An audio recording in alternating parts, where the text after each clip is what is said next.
I'm scared, but do it anyway. Hey, I think we're live, guys. We are. Okay, so we messed up the intro already. This is great.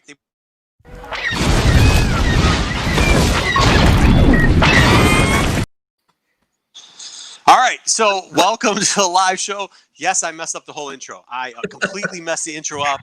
If you saw the beginning, perfect. I did it. It's great. Did a great job. As usual, you cannot trust me with anything. I'm getting a new laptop tomorrow, so that should be super duper fun. How I can screw that up. I think you're doing great, Marco. That was perfect. It could not have been any better. So we're going to talk Mandalorian trailer, which is kind of cool. I like. First off, did anybody not like the Mandalorian trailer? Everybody's seen it, right? 100 times. We've watched it like 20, paused it. I was taking clips out of it, pictures of it. I was slow playing it. I was going back and forth. Just give first impressions. Mike, what'd you think of it? I first time I watched it, I was like, this didn't show me anything. That's good. What? Pete, what'd you think of it? I just can't wait till the end of October. Yeah.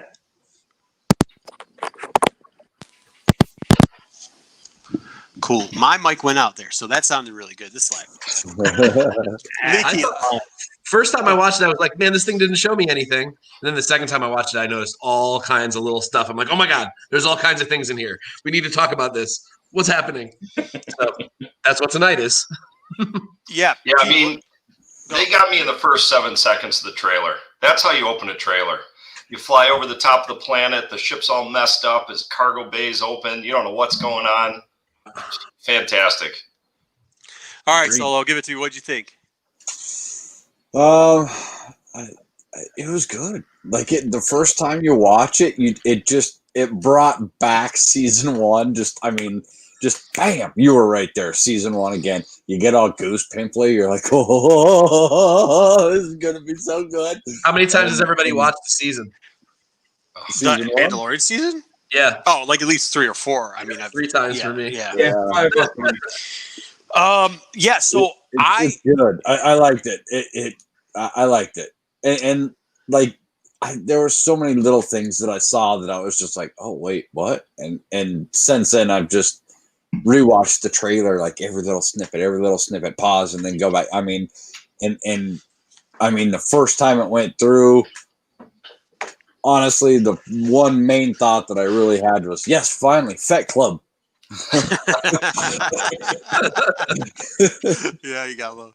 Yeah, I don't. So the first time I went through, I watched it, and then simultaneously, I went to go watch the second time, and had to move it off the phone onto the iPad because they just start coming in, and then so yeah, dude. And actually, we'll get into some of that later. We'll get into some of the guessing we did, the early on guessing, and maybe like after the 18th watch of the trailer, like kind of how we streamlined some of that stuff and what we went through with it.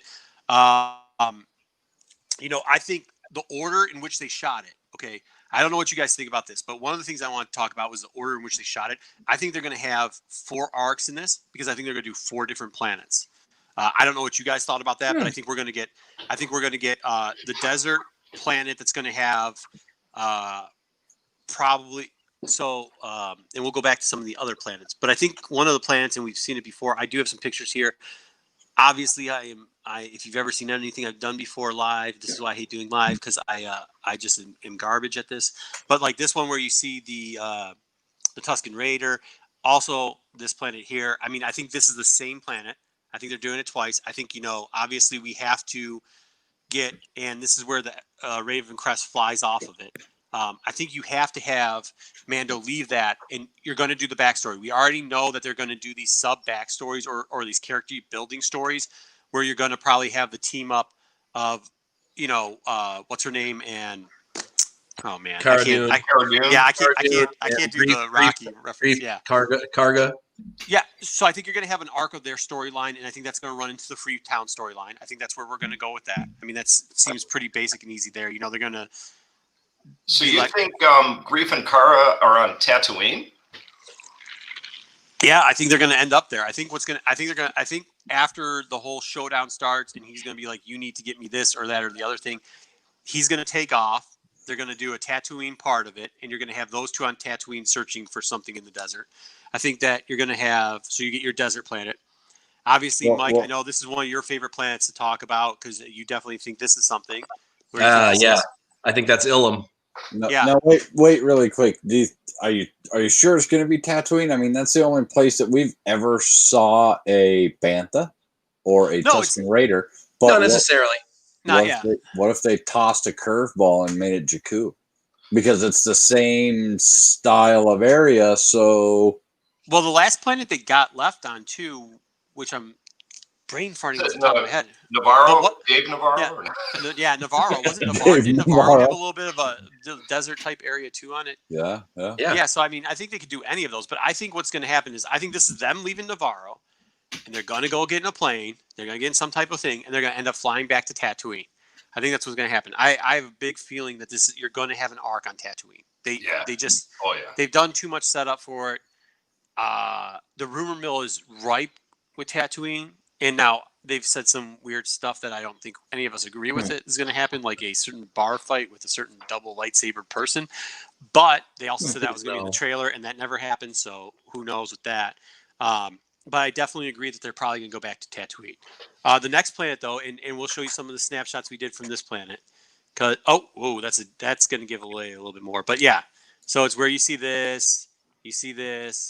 We'll go back, and we can explain what Ilium is too. Okay, so this is Ilium. Explain what Ilium is real quickly, so for people that need to know. So Ilum is one of the it's the place really where the Jedi Padawans go to find their saber crystals, their kyber crystals. And there's a temple there. There's a Jedi temple there, and they're brought there as part of their training. They have to pass trials there in order to obtain their crystal. And this planet's been revisited multiple times in the various animated series and other media. And I think that this could open the door for some Padawan Jedi. This could open the door for Ahsoka. This, if you look at one of the shots with the crashed ship behind the child, which you just put up there, you'll notice there are orange markings on that crashed gunship. At least it looks like a gunship to me, anyway. I think this could pull some of the Jedi story arc in, if we're going to get Ahsoka, if we're ever going to get her in this season. This will be the place, I think. So a couple things obvious to kind of tell the theme of this season, because they were pretty clear. Like the theme of the first season was protecting the child from the bounty hunters. This one seems to be returning him to his people, which are the Jedi. So if that's the theme, a lot of what you said would make a lot of sense. Right, they bring him to the temple that they find, which in this case, maybe the nearest one is the one on Ilum. Which I think is this shot right here, because when you see them, they're walking in, and I think this is the jet. I think you're pretty right on with them going to the temple, because that's pretty much does look like the entrance of the temple. That looks like a voice. The voice says you have to take him to find Jedis, and he's like, oh well, and I mean, where else would you start? I mean, you because everybody kind of already knows now about Ilum after everything that's happened. So that's where I'd start. If they said, hey, you got to go find a crazy race of warriors, wizards and Jedi, I'd be like, well, so I guess I'll start there.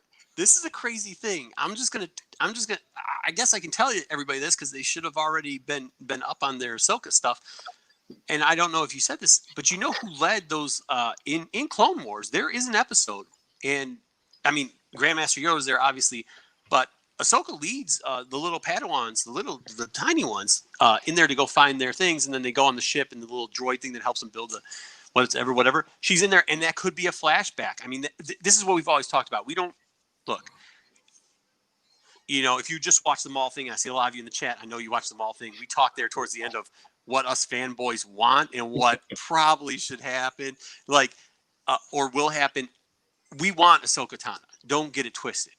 But we want it done right. And I think if you just bring Ahsoka Tano in, and go crazy with it, maybe not, but maybe if you do a flashback, or maybe if you do shoot the, there's some people out there that have heard our stuff and they're talking like, oh, we didn't hear a double lightsaber. Sure, we didn't say there was going to be double lightsabers in a trailer, light me up. But I mean, that would be a way to do it. And I think if you use this planet, by the way, the planet, doesn't it become Starkiller too? Because they fill in, this is a gap. Okay, so what? Yeah. Where you see here in the middle, there, the one constant theme also there's three themes that I found with this Leaky Trooper, and I don't know, you guys can agree with this or disagree. One, there seemed to be a lot of stuff from the Fallen Order, the video game in there, including the intro song when they were doing it, because that was like when that Cal guy was working on the thing, and the big guy's like, "Hey, Cal, we got extra work that we can do." Cal was listening to. If you don't know that, sorry, that's probably too deep. That's a way deep cut, but but it's right at the beginning of the game. It's not like a spoiler or anything. Yeah, and I think people like my impressions because they're so terrible. Just not like my computer usage. So, but yeah, so that that was in there. This is in there because they're working on grinding it out, because in about 5, I'm always talking about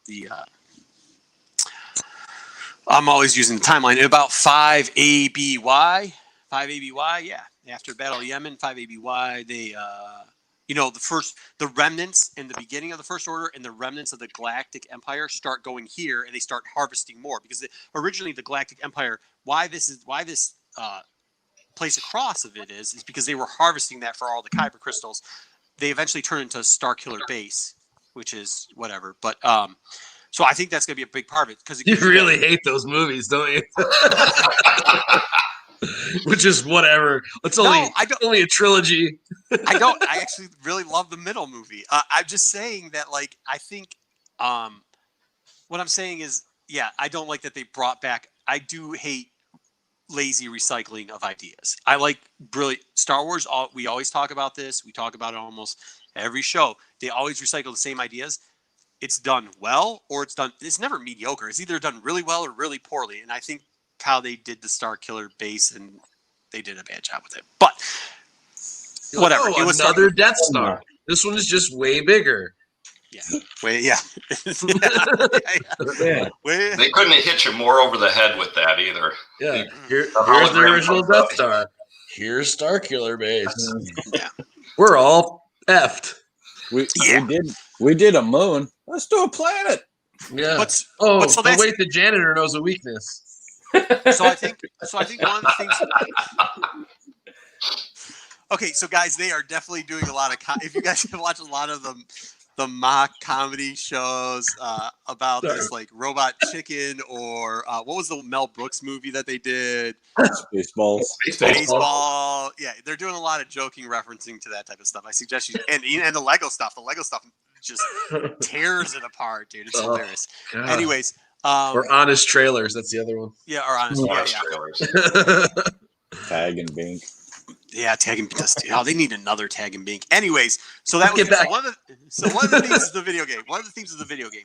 The other theme, and they've already mentioned it in the Entertainment magazine article if it came out. They really are saying we're going to build character stories that aren't the Mandalorian in this one. So they're going to build sub-character stories like Apollo Creed. Creep Target. Yeah, and they're gonna do probably some Moff Gideon. You are such stuff. Shit with names. I'm terrible with it. And Moff Gideon. Gilmore. Yeah. Oh yeah, I could have done Happy Gilmore. What about Chubb? Yeah, Chubb. That's easy. I like your Macho Man. That's my favorite impression. Randy Savage.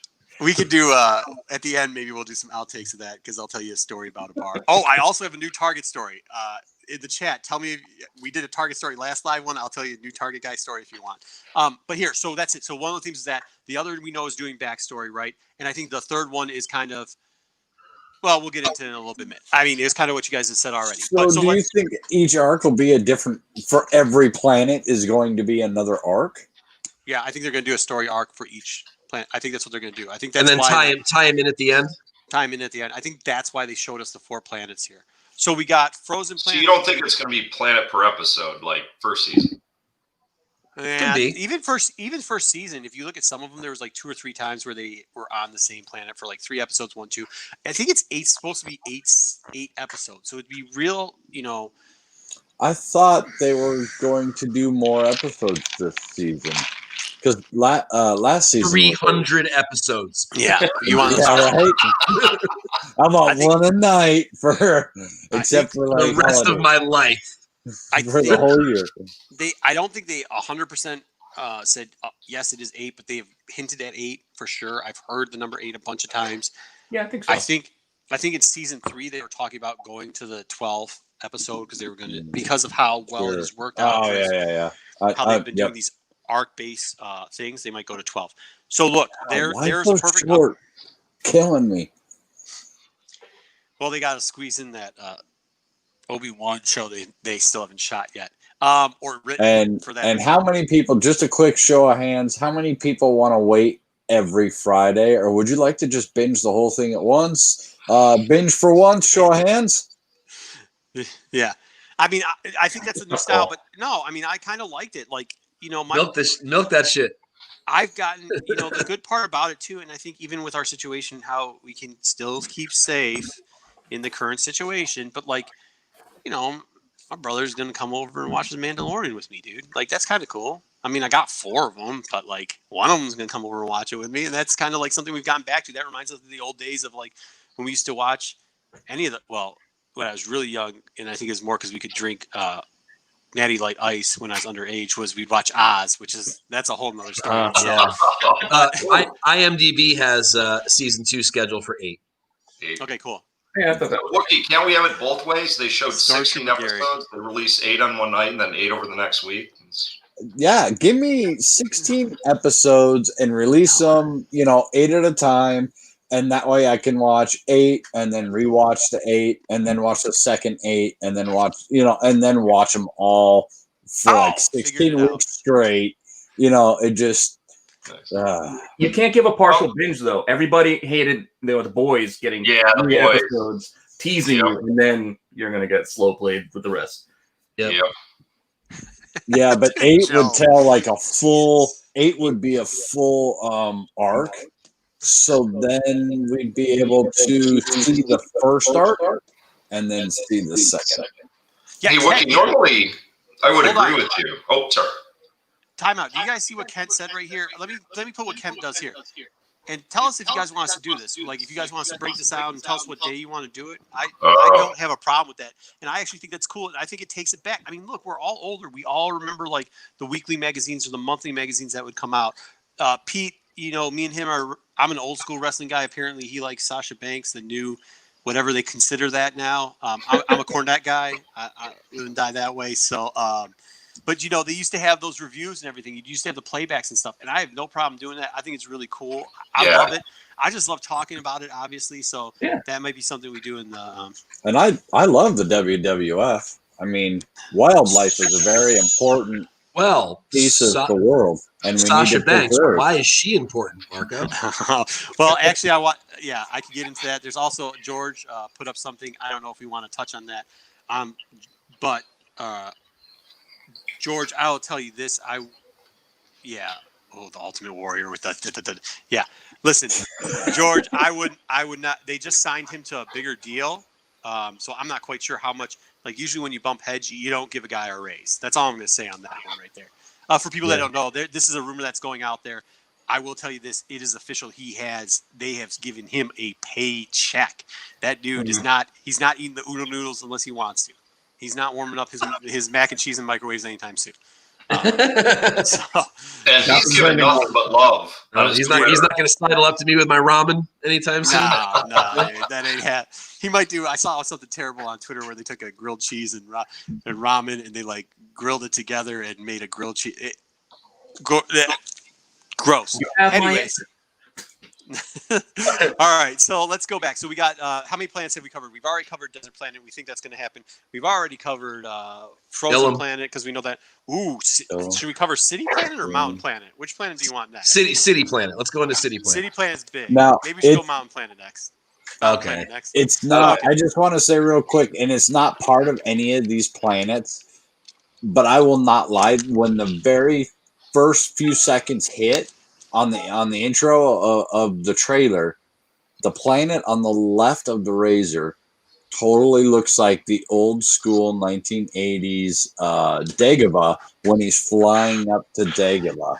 And I was like, did they like copy and paste from like Empire of the Strikes Back?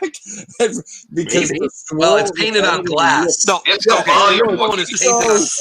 So I doubt Filoni and Favreau can just flip out planets in their volume at will, man. They can, but it also looks like a scene from, once again, going back to one of the themes of the video game that looks like a scene from the video game too that they added in there. So I think which looks exactly like the scene that you talked about. So I think it's like a swipe of a swipe of a swipe. You know what I mean? I think we're doing the triple swipe here. Triple swipe. We could get into Mountain Planet, but Mountain Planet I think is when they're going to start rolling out the new black figures for like whatever bikes. You know, they need like 50,000 troopers. You know, anybody who collects Black Series. The more troopers they can have, the more they can produce, and that's going to be the only thing that's really cool about Mountain Planet. Yeah, yep, you're going to probably see something like that. The only thing that's super duper cool about Mountain Planet is this: you get to see the flying of the jetpack, but it's like Boba Fett, and Jango Fett open season style, which I'm always a big fan of that. And by the way, did we double check to see who was flying off that planet? Because I'm going to talk about City Planet in a second. Like, we saw the jetpack. You saw a Mandalorian fly, right? But did we check to make sure that was Mando flying out there? Because I didn't. I thought it was. I mean, when I looked at it, I thought it was Mandalorian. And the other part is when they show the TIE fighters lifting off, I was assuming that was the Moff Gideon reintro. Yeah, I think that is. I think that's right before you see them. You see them walking out the gate and going on their mission, because I don't think you can do Freetown with Mando there. That's just too many people in Mandalorian armor. Like, you just can't do that. You can't do Freetown and Mandalorian. You have to do it with somebody else. I think it sets up perfectly. Like, when I saw that, I was like, oh, they're going to Freetown. Like, that's such a perfect set. Like, and maybe they're not, dude. Like, we're just making shit up. Like, we have no inside sources, mind you, or nothing else. We just literally live in the world of Star Wars. But like, well, a couple of us do. We're just not going to ask those people because then they might never talk to us again. Yeah, they'd be rude. I mean, people. That's the one thing about sources is like, if you talk to a source and then go online on the internet and say what they told you, they're not too happy with you. No, they're not going to answer that phone so much. And if they do, they might do Rochambeau without doing the rock, paper, scissors, if you know what I mean, like the kick in the nuts thing. So, not only that, but you'd be seeing me pull the Big Bang Theory. You know, I'd be holding up my restraining orders, like, "Hey guys, restraining order number 3." Like, there'd be the collection of. Leave us alone. But we do get some like good nods every once in a while when we craft these from some people. Like when we're talking about Freetown or who Timothy could play, like you get and I'm gonna wait for Mike to get back maybe, but you get the like, yeah, that's like this one. Timothy could play Cod Vance. Yep. That's a very interesting theory you have there. That's a interesting theory you have. If you want to learn more about who that is, if you're not sure, so there may be more information coming. So I think we talked about it too a couple ago, didn't we? Yeah, we did. Yeah, and definitely on the Instagram, I show what I would love to happen. My fantasy of the Boba Fett catching him in the back of the head. I would actually like to see him. Not do the move that they did in Twin Sons. By the way, go out and get that Twin Son book. If you guys haven't, I just found another Twin Son book. Apparently people haven't. They haven't been listening. Or is it Twin Duel? What's the book? Twin Duels? No, I just know it because the two of them are on the front cover. Twin Engines of something or other. Destruction. Twin Engines of Destruction. If you guys aren't going out and getting that Twin Engines of Destruction, stop leaving them for me because I will pick up every single one of those books. Stop. You guys gotta stop. The other day on the Instas, so you can go back to the Insta for our thing. That was a book I just picked up in the dollar bins and like took the pictures out of there because I was like, every time I go to just make sure that page, because I figured people would rip that page out because I love that scene so much. But let's talk about the last planet because this is the planet that gets us into some good stuff and it gives us the wrestler. It gives us a lot of other stuff. We're gonna talk about the city planet. I know people have said Hosian Prime might be it. I just think it's going to be a city planet, right? Like, I think they're going to come up with something new. But, and this is also something, too, that they did. When you watch the trailer, rewatch it, and think about this. When you start looking at some of the backgrounds, and when they put the voices on to kind of trick you of what's going on in the scene. For example, if I can get the example, I cannot. In that first scene where they have the armorer talking, it looks like she's in the background in the shadow. But if you actually pause that and look at it, it pretty much looks like it's just a piece of brick beaming in the background, and there's no person there. It looks like he is walking into the city. Did we lighten this up for us? Yeah. So it looks, and then this is the second one after that. Oh, geez, you did a good job lightening that up. So it looks like he's walking into the city. So this is right after she does the thing where she goes, "You have to go find his people," and there's a black shadow in the background, and then it comes to this, and you see all this spray painting going on, which is kind of dope. I really like the spray painting that's going on. I mean, it could be the Mandalorian armor there to the left if you look at the picture real closely, which I just did. Because Pete, thank you, just lighting this up for us. But when you start getting into there, then they start going off to all the planets through there, and they kind of get you lost in it when they're going through the when they start going through the things. But this is here we go. This is what I want to show you. So this is probably next up in the vision of the actual episode. And when you see this, he's got somebody wrapped up, obviously, around thing. You see a spark. But there's something in here that I kind of pointed out to everybody else, and I want people's opinion on this. So I did a little arrowing. I know it's not good. Listen, I know it's not good because I'm not good at this. Well, very over there. Very much like a female. But that sure looks like a female Mandalorian artwork on there, doesn't it? With the neck, yeah. Yeah, so I mean, like, that's little things that I was kind of picking up through this is like, oh, we forgot the water. There is a water planet where they had the thing and everybody said it was Malklon or whatever. I think that's just going to be like the short delivery thing, kind of like they did the ice. Remember the ice scene where he had to go out there and pick something up? You got to remember there's going to be a lot of bounty hunters. So this is it. So the next thing we get, which is one of the hottest scenes that everybody talks about. Real quick, though. A lot of people are like, oh, well, this is just a really bad part of Coruscant. And I have to completely disagree. No way. Think that this is any city anywhere near Coruscant. It looks nothing like Coruscant. The background's not Coruscant. The buildings, the lights, nothing has anything. You would see all kinds of stuff rising up high from there. You'd see lights all the way up. Yeah. Right. And this really is reminiscent of Ezra's home planet almost. Yes. Lothal. Yeah. Lothal, thank you. With the graffiti and the just destruction around it and the Imperial fight that didn't happen. This is very similar to that. So it's funny. So I was thinking why people might think it's Coruscant, because maybe after the Empire, Coruscant went downhill and they start, trashing the place and spray painting. But you said it. You said it, Mike, or should I call you Tom Morello since we're calling you that in the chat? You said it, man. Coruscant wouldn't completely collapse, man. There'd be buildings everywhere. Right. Yeah. Oh shit. It'd be way more.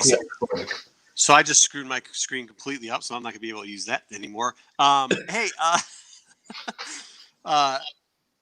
yes, I agree. I don't think it's Coruscant, and what I think you have to think about is where most of these are shot. Even where Tatooine is, like that isn't Tatooine and Lothal aren't core planets. They're kind of closer to and we should have done the map. I don't know if anybody wants to look at that map. Maybe if you guys want to look at the map, just say it. But like, you gotta think it's kind of towards the outer rim, and that's where a lot of this stuff takes place. And even though you do have hyperspace lanes, like realistically, time-wise, like it does take a while to travel, even in the hyperspace lane. So are you really going core planet all the way out to the outer planet, back and forth all the time? Yes, if you send Apollo Creed or Chubbs in, maybe, but like if you are the main character, if you're the main character in the if you're the main character in the whole thing, I don't know if that's what you're gonna do. Like I really don't know if that's what you're gonna do. So I think they're outer rim planets. I think you're going to get into outer rim planets and get into space planets and that. And I think I think you guys are right. The snow planet, Ilion, is it? Ilion? Yeah. Wasn't that one kind of more in the center? Because in Force Awakens, not to give you flashbacks, Marco, but they blow up the new planet of the new Republic planet. The New Order. Yeah. So isn't that one more in the center? Not on the outer rim, but we know Tatooine is on the outer rim.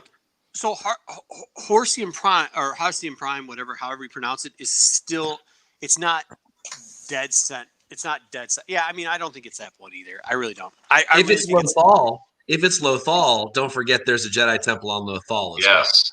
That's why, going back to these pictures, going back to these one-shots, that's why I pulled these. Like, I'm pretty sure, can somebody else pull the pictures of these? Because my screen is huge and all I can see is Pete at this point. What's wrong with that? Nothing destroy it. But like this, I mean, this literally reminds me of it. I mean, and so does the cracking here. Now, listen, this is the one problem. This is the one problem I see with the Illium planet. Well, it's like, what is it? It's 2 L's, a U, an I, and an M. Isn't that how? There's no I. No I. Oh, that's why I keep screwing it up, because the 2 L's, one looks like an I. Yeah. All right. The only problem I have with that being the planet is this. At 5, this is in like 10. It's got to be 10 ABY, maybe even 11 ABY at this point. The rest of the fleet, because we're going to say that now this is so Hera's already chased most of the remnants from the galaxy out already. We've already had Kylo Ren, where book kind of 1 maybe comes into play. No, because it couldn't be that late into it. It has to be the remnants of some other stuff in there too. But like, it's probably where the Squadrons thing. So the new video game they come out and the 3 books that they're having, where it's Alphabet Squad. It has to be around that time. Like, so she's chasing them out, and they're going to different areas. These moths, and for everybody that doesn't know what a moth is, it pretty much is like in the systems, they were like governors of planets. Kind of like when you're talking about kings and they had like their subset kings, like the Lord system. Hey, wait, where's McClay, dude? He could tell us this because he knows everything about Game of Thrones. Because that stuff really happened. But like when they had the Lord system, so it would be like lords. So yeah, well, they were the wardens. The Game of Thrones, they had the wardens, Warden of the North. Yeah, the wardens. So it'd be like a wardens type. Yeah. But Pete, we're referencing a joke about how on the podcast. McClay thought that he made a reference as to, but that's part of the reason I love the Game of Thrones, because that stuff really happened. Yeah, it's history. Anyways, but like in the Lord system, like Lord of the Rings. Yeah, they'd be lords. Yeah. So like a lot of these moths that were bad either had converted to there was good moths and bad moths. Most of them, though, the Galactic Empire had put into place afterwards, or they were already towards the Empire because they were ignored by both the Trade Federation and the Galactic. So, and that's what Gideon is. He's a moth from a certain planet.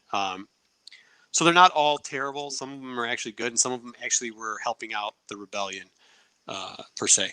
But back to it. So we've got that. We get to this city that's kind of burnt out, and then we get you just gave me this, Pete. This is probably one of the best. Can you pull that one up? The picture of her with the picture you gave us of Banks.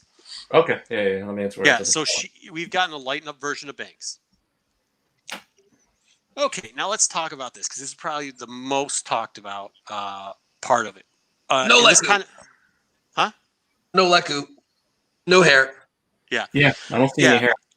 Yeah. So I don't see any hair either. I don't see the is that right? Leku? Is that how you pronounce it? The big lumps like Tano has, or I mean, you don't see any kind of shape or formation distortion on that hood at all. Not hair, not Leku, not even a helmet or a horn or nothing. So let's get into it, guys. Let's go.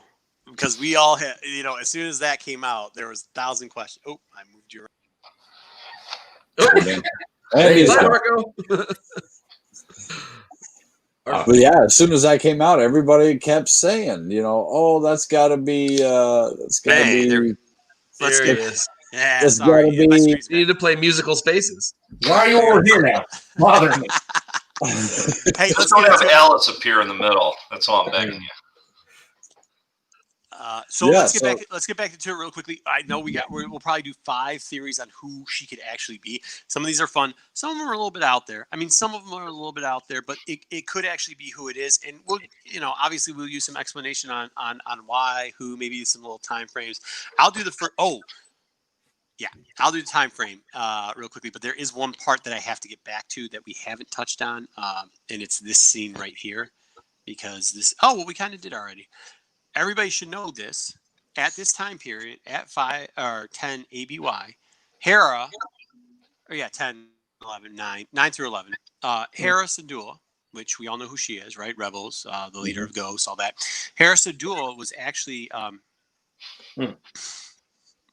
she was in charge of a very large fleet. She was kind of like, I don't want to say she was the Akbar. She was like the rebellious Akbar, like early Akbar, where he'd have like a vote on what he was going to do or not, and have like a captain ship and a couple other small ships, and she'd run these. She'd like okay everything. So this scene right here, I've heard people describe as X-wings escorting the Razor Crest. Doesn't look like that to me. No. That's not how, because right after that they open up their foils, and that's an aggressive motion. That is not. Hey, buddy, we're taking some politician into wherever the heck we're trying to get him. That's like, hey, we're pulling you over because you were going 220 on this freeway, doing cocaine and throwing hookers out the window, bro. Like, that's what that is right there. So space hookers. I never did that before, by the way. That's not a personal experience. Tanika sisters just going out the window. When I was playing GTA. That is not a real life experience. And we were in the parking garage. Right. So, and plus then like this, like these, oh wait, where's the other one? Did I even get it? Where they start, the engine burns up and they follow them through. Anyways, but so one of the first ones is, and this is, I'm going to do this one because when I first saw it, somebody's like, well, who could she be? And first came to my head was this picture. And I think it's just because like, I don't know why it is. I think it's because like, I like that little series or whatever. This is VOE, so I'm not even gonna try Voe. Let's go with Vo. Let's go with Vo. Vo. So Vo would. They never actually give her age, but she actually gets. She's one of Luke's Padawans. She's one of his first Padawans, as a matter of fact. One when he's trying to teach Padawans again. She would be in that scene. Roughly, we're thinking about 15-ish years old. Now, listen, I know that's a little probably old for Sasha Banks' actual age, but they did have Natalie Portman play a 10-year-old, 11, 12-year-old, and she was like 35 or 40 at the time. Hey, Ralph Macchio was 22 when he did the first Karate Kid. He looks 13. Right. So like 13. They used her in 2 books. So this is in 1. This is Kylo Ren, The Rise of Kylo Ren 1. For everybody that didn't read that book, it's got some cool things. There is a 4th print of that book. I actually like that one. This is I don't know why I have this book. It's Big Nose Kylo Ren. Terrible cover. It's a B cover. The A cover looks Yeah, the A cover looks a lot. This cover looks a lot like the first cover. I have one of those too because I bought it. That was the one we've talked about before, where it, for some reason, was selling really hot because the movie had come out and everybody thought it was going to give you the backstory of Knights of Ren, which it kind of does a little bit, which is cool. So pick those books up. If you see that like 4th or 5th print, or is that the 4th? Whatever, that's the last print they do. Pick that one up. It's hard to find. And then hit me up in the emails, and I'll buy it for $1. That's what I buy for. I'd buy that for $1. Or maybe I'll trade you Big Nose Kylo Ren, the B cover, for it. But yeah, so like that is somebody who they have her in 1. They also have her, I think, in 3 in that series. So they've used her twice. They kind of gave her like she battles Kylo Ren. Kylo Ren ends up killing her, but like she battles him pretty close. In the beginning, Kylo Ren was a little jealous of her. So I think she is a little bit older than him in the timeline. Kylo Ren, remember, was born in 5 ABY, so he'd be 5. So if she's like 6-7 years older, still in the teenage years, they could play it off that Sasha Banks was a teenager at that time. It was the first thought because she looks really young in there. I know it's a far fetch. It just was the first thought of who she could possibly be. As far as fetches, Solo Wookie, tell me who you thought she was going to be. I thought there was a chance. I'm not so sure anymore after talking about the timeline. I really thought it might be the dark woman, the trainer. So here's where part of my thinking is we all know that they're talking and doing all that Obi-Wan stuff and the Chronicle and the 1 year thing.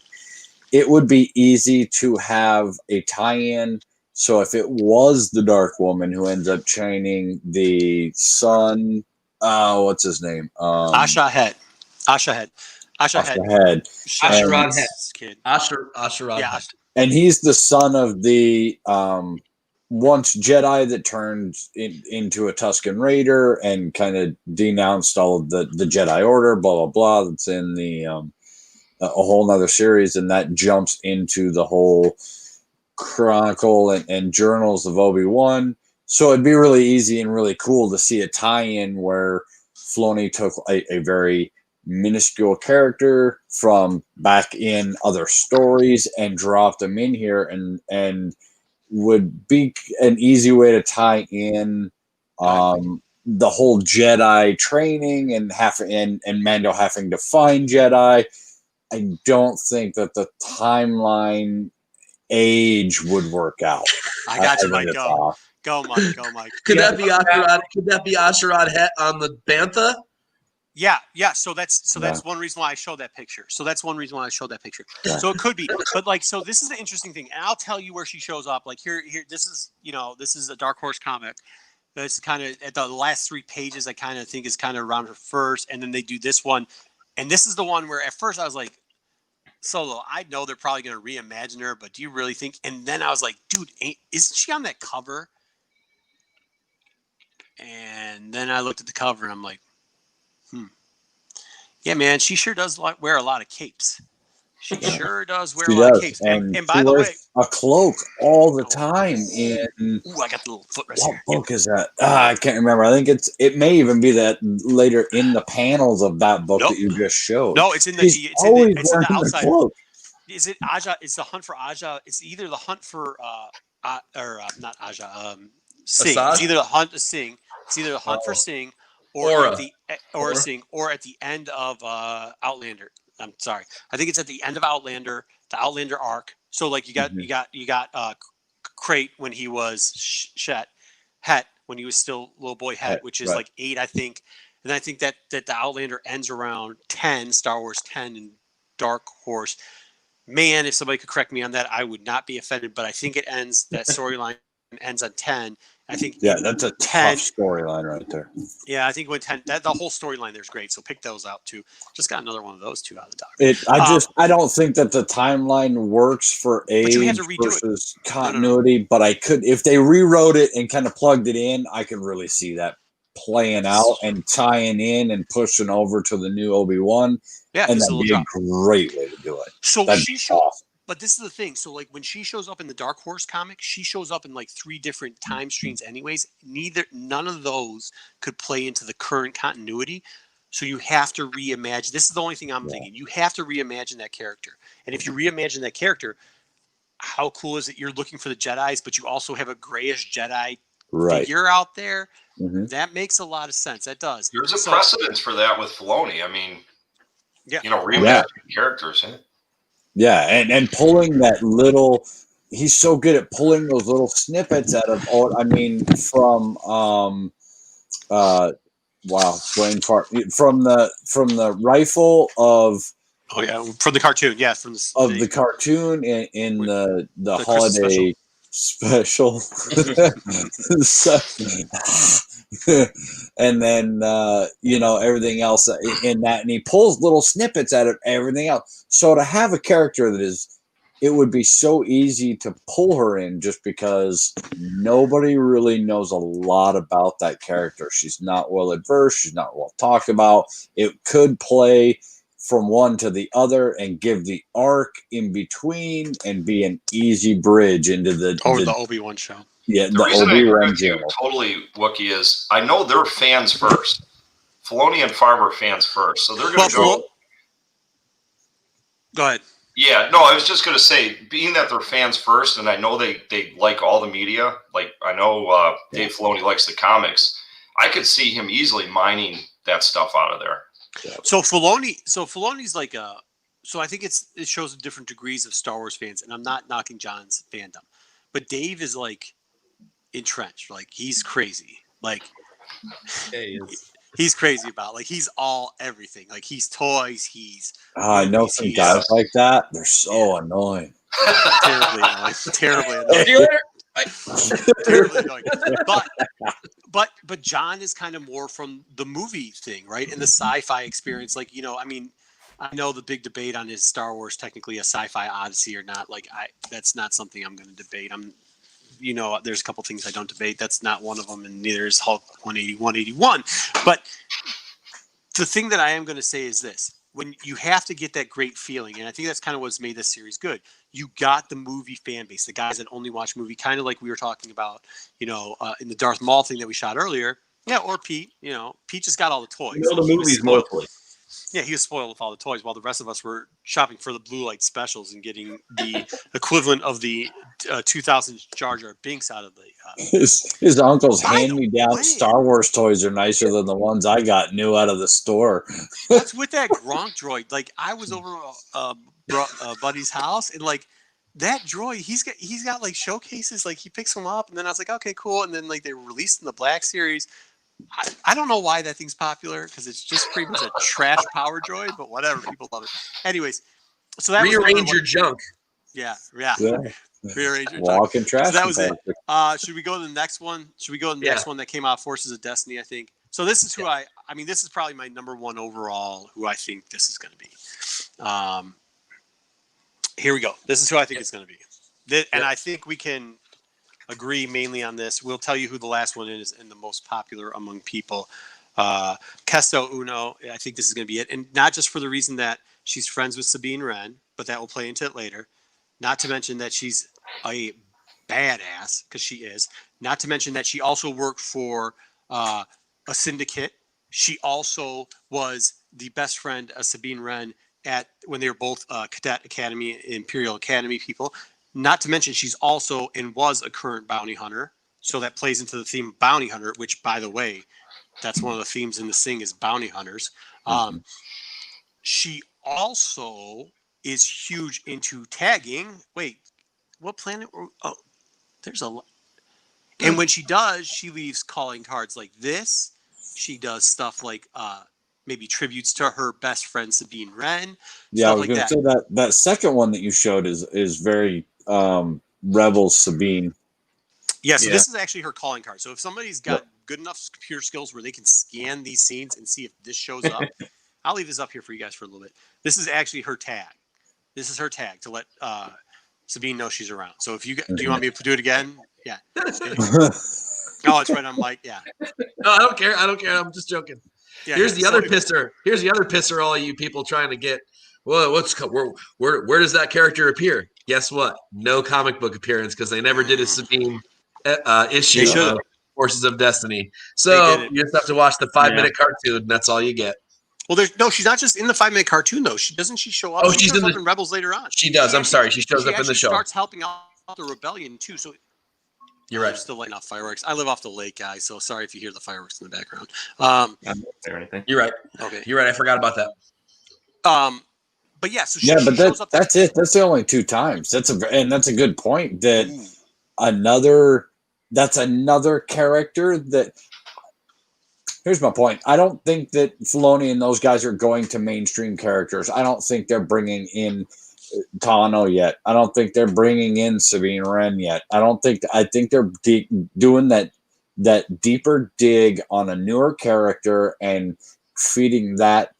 It's easier for them to take someone smaller and put them in there and work it into the storyline with someone new and keep old fans happy and new fans happy. Now, so Lou, I have a question for you. I have a question for all you guys.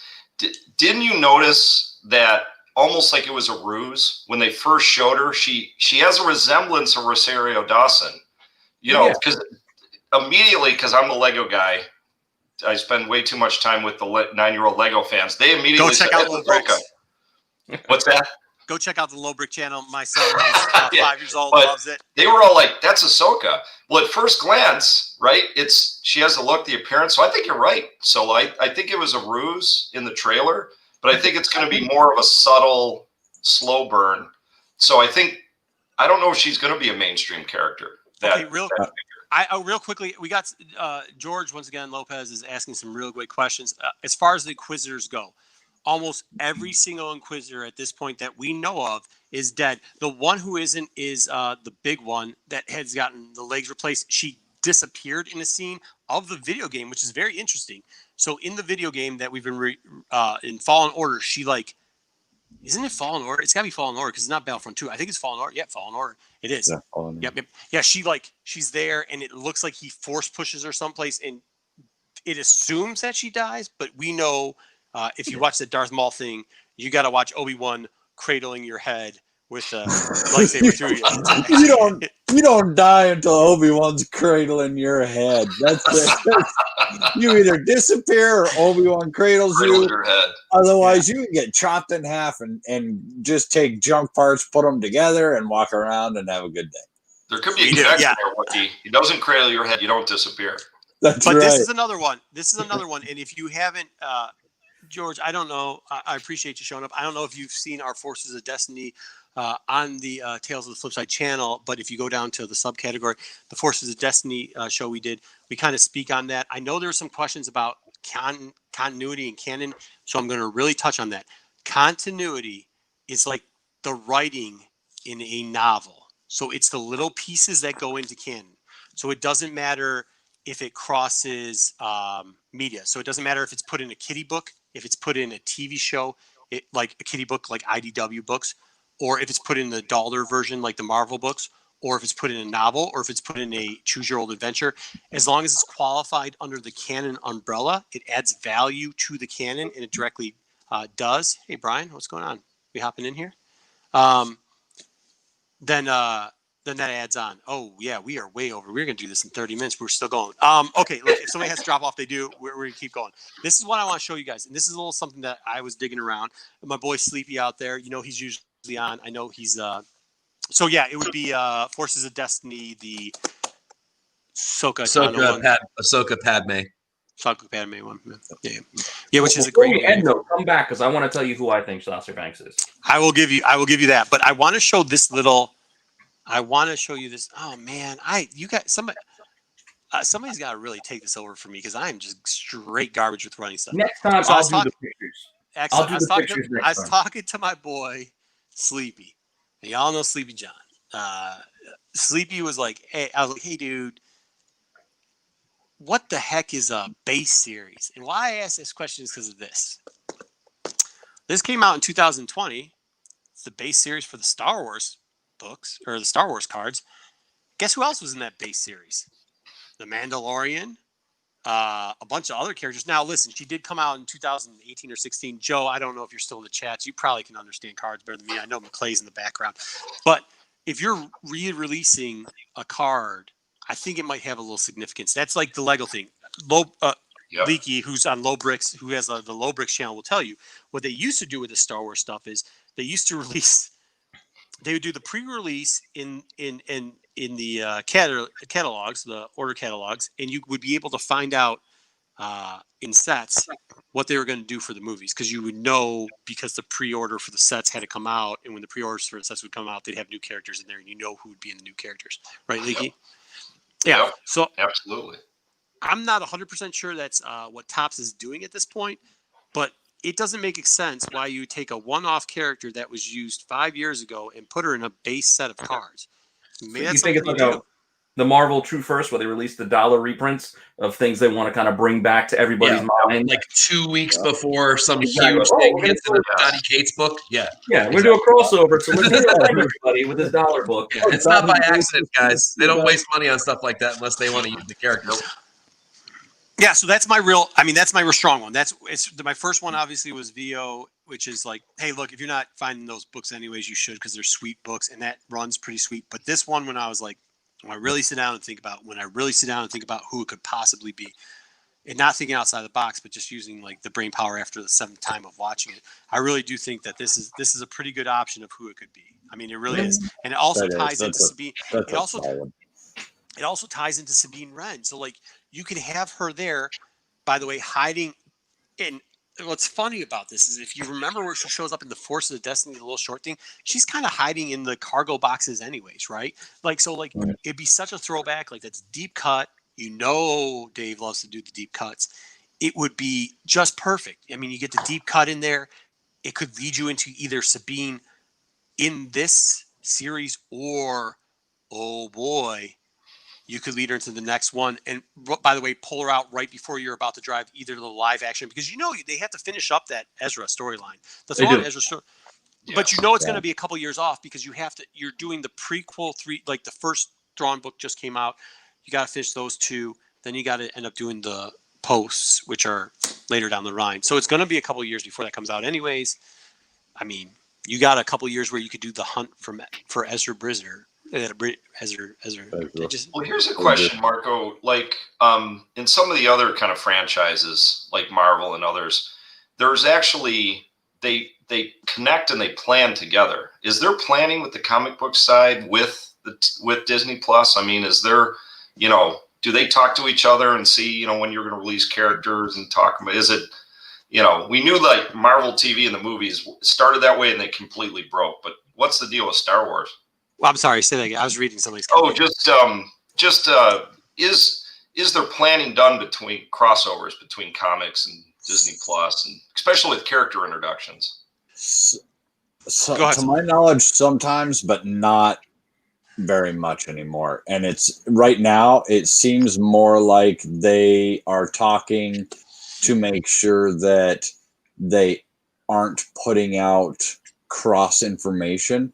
No contradiction. Right now it's more it's more of a talking to each other to make sure that to get permission to put out what they're going to put out, not to bridge gaps between Gotcha. They're not going to cross their streams. Crossing the streams is bad, Ray.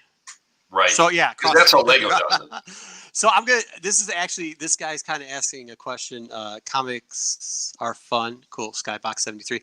He's kind of asking a question, and the answer is similar to both of those. First off, the reason why was because it was a Lucas and Marvel affiliated product that went over and had IDW doing the publishing for that product.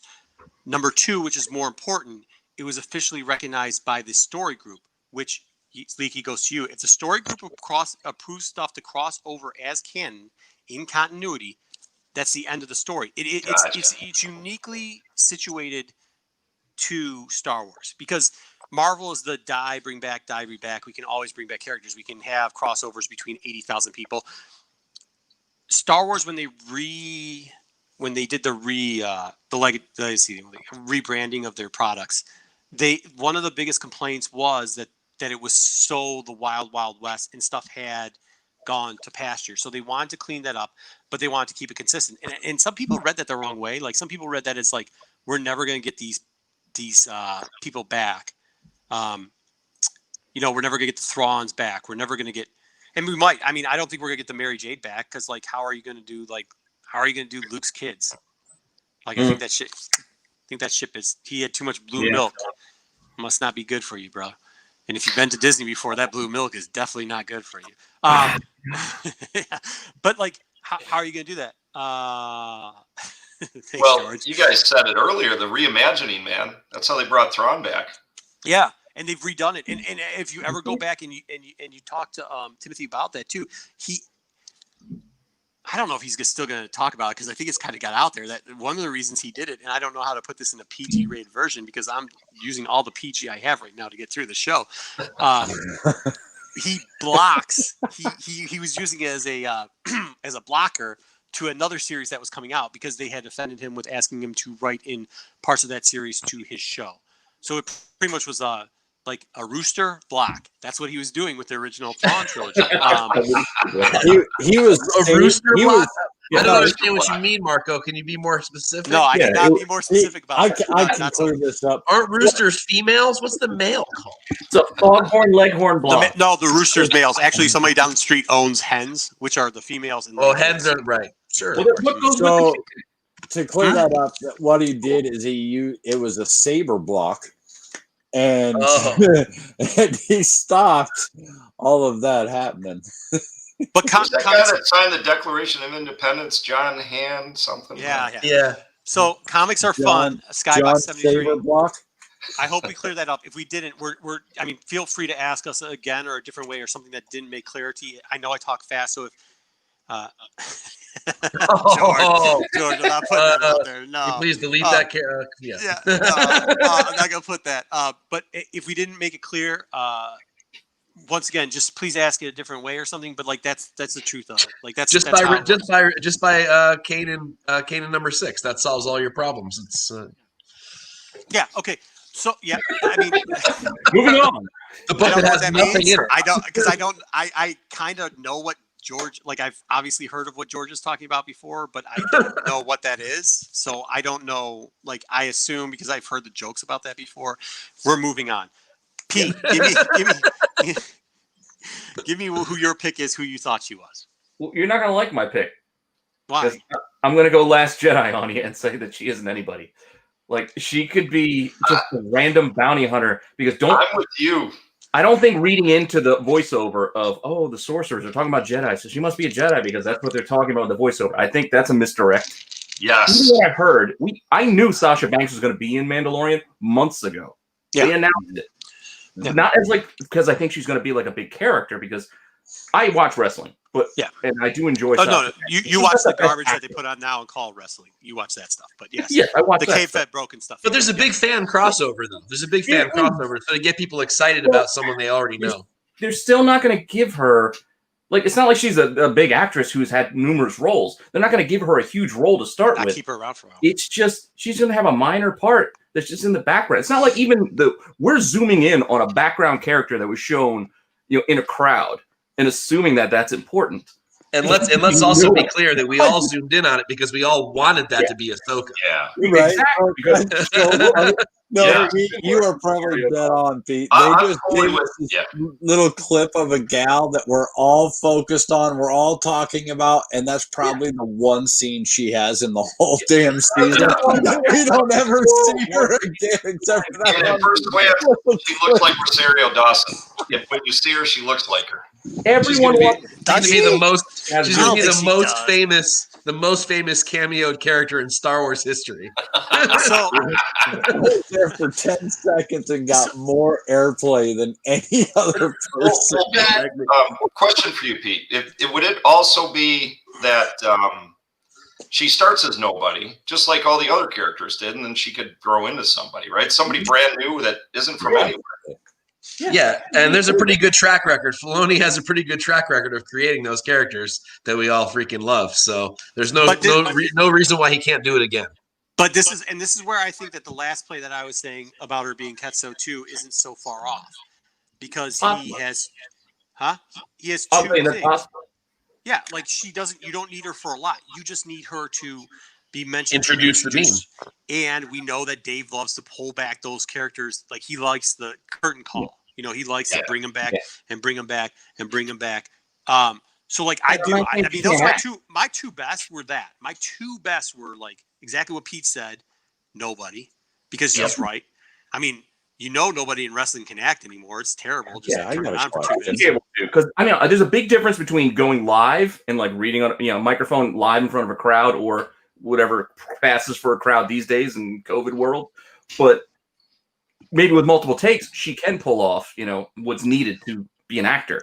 I think with those two boys running over there, she can do what. I mean, they're good, man. They've made some people that I won't tell you who it is, and I've seen them in other things and thought they're complete trash, and they have done a very good job. Shoot, Bill Burke, who I think is hilarious, but not exactly somebody known for his acting chops. That's true. They made him brilliant. You know what I mean? Yeah, and he's great. It's different though. I had never thought or even considered it until we were sitting here talking. Everybody has prophesized this gal as a Jedi or a Mandalorian or a trainer, a teacher. What if this is a villain?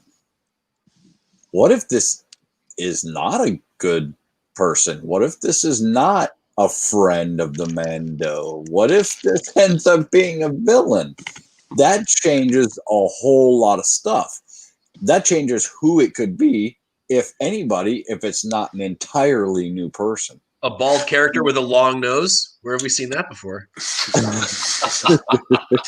But think about this. Like, so we've had another, and this is a pet peeve of mine of people trying to explain the Siege of Mandalore because there's 4 of them and you're trying to look at the closed caption to see if it's capitalized and I mean, obviously I'm bad with grammar because I can't pronounce anybody's name. So, but see if it's large or small. But think about this. If you're a bounty hunter who was known as being a Mandalorian, friends of Sabine Wren, and you're on a hostile, and I'm going to pitch her one more time, and you're on a hostile planet. Don't you think you might be a little coded? If you're a bounty hunter anyways. So now you've got a bounty hunter combination, which we know is in the book. You've got the Mandalorian combination, which you're an ex-Mandalorian. You're an ex-Imperial, so you know that the Imperials are there hunting you down, because I think that's going to be a key part. I think they're going to start, if you look at all the novels that they've been doing lately and some of the other stuff that they've been doing, I know like the Yellow Saber came out today and all that, which was great if you watched our Aaron show, because it kind of talks about where he found the Yellow Saber. Oh shit! Spoiler! Shoot! Oh, dude, I'm sorry. It was live. It never happened. Disregard everything Margo just said. Never happened. Shoot! You're not the only one to say it. It's already out there. But we've already. I mean, yeah, of course, I've already read all that stuff. So, anyways, but like that's kind of.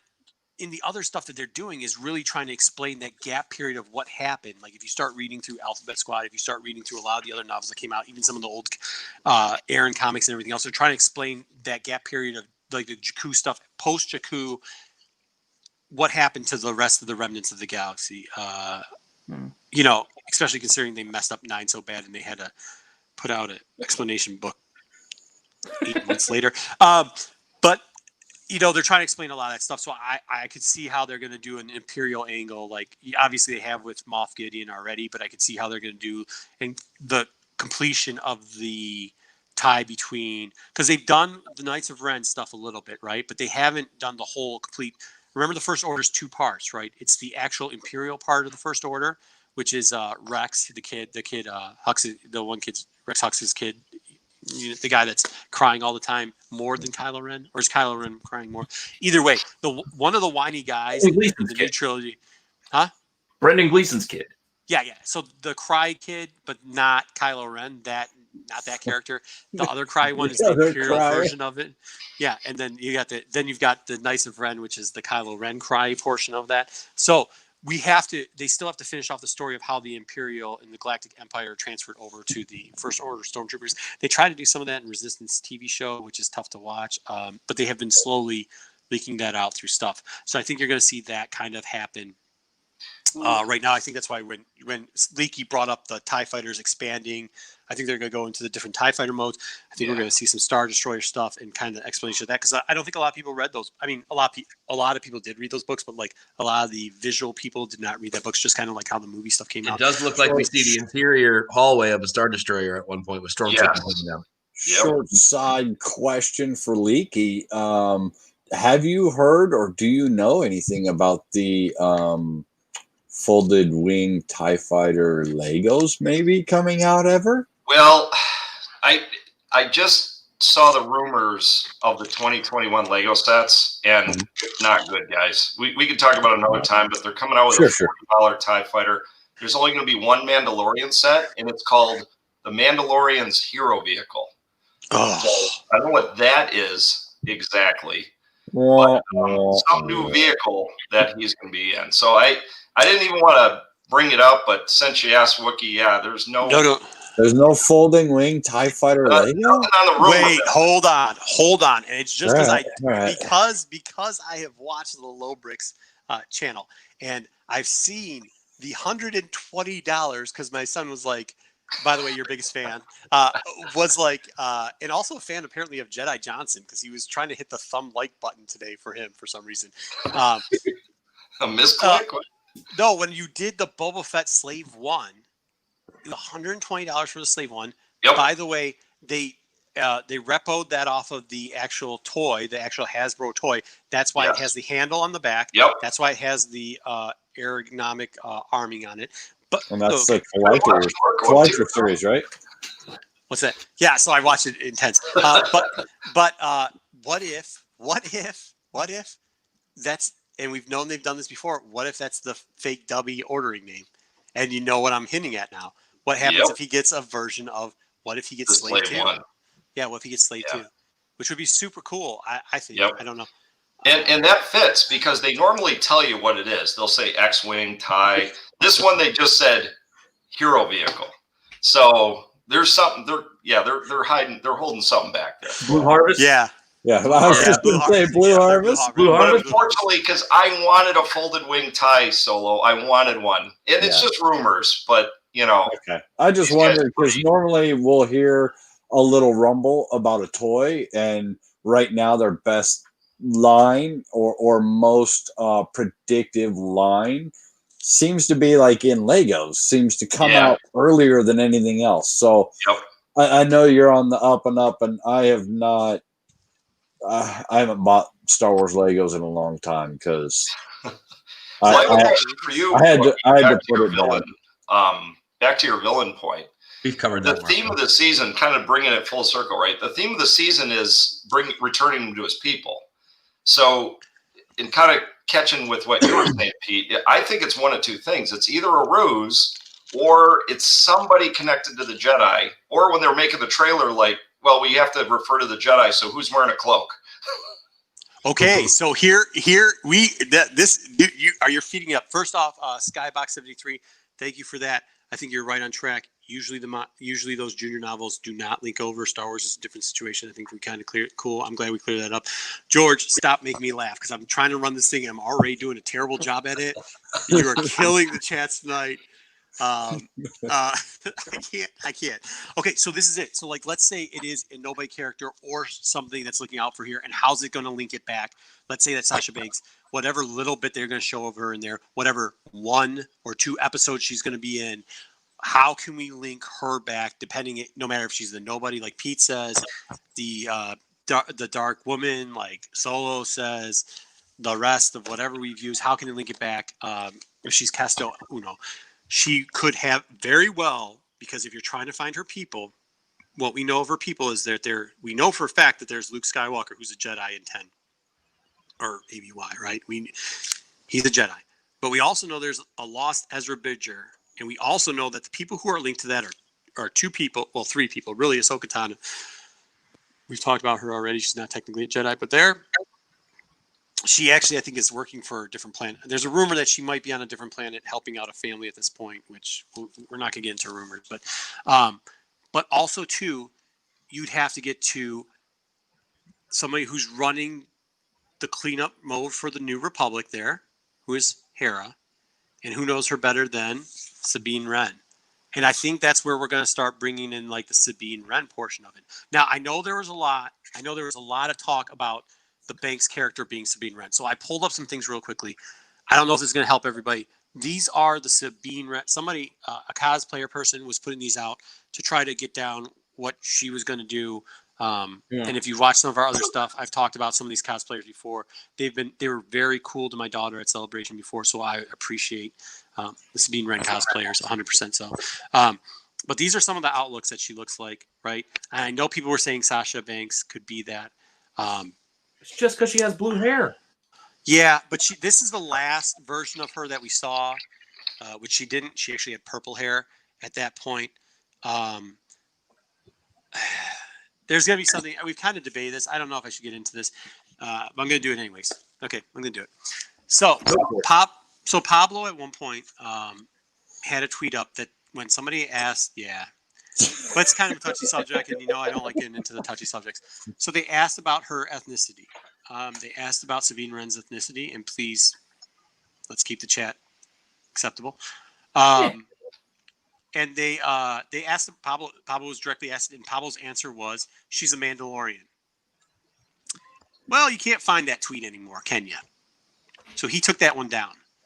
But when they came out with a video game, and because I play a lot of these video games anyways, they had done the non-ethnic, non-ethnic versions of the characters, and this got tweeted out by somebody and said, "Wow, even though it's supposed to be non-ethnic, those sure seem to be 2 characters that have very Asian characteristics to them."